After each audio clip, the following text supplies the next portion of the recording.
आप देख रहे हैं रोशन पाकिस्तान न्यूज।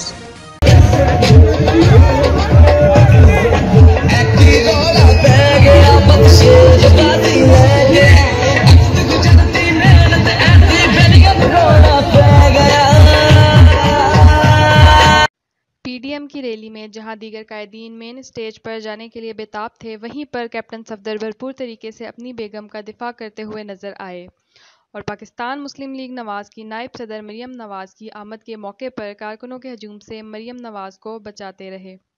कैप्टन सफदर ने पार्टी झंडे को ही डंडा बना लिया और कारकुनों को आहिस्ता आहिस्ता डंडे से मारते रहे और इसी तरह मरियम नवाज को बाहिफाजत स्टेज तक पहुंचा दिया। यही नहीं बल्कि रैली के इख्तिताम पर जब मरियम नवाज स्टेज से उतर रही थी तो भी कैप्टन सफदर सबसे आगे खड़े थे और जब मरियम नवाज को स्टेज से उतरने में दुश्वारी पेश आई तब भी कैप्टन सफदर ने हाथ आगे करके मरियम नवाज का हाथ थामा और गाड़ी तक पहुंचा दिया। गाड़ी में बैठने से पहले पाकिस्तान मुस्लिम लीग नवाज की नायब सदर कारकुनों के साथ घुल मिल गईं और हाथ हिलाकर रवाना हो गईं। कैमरामैन शहजाद खान के साथ माहम ताहिर, रोशन पाकिस्तान न्यूज़, इस्लामाबाद।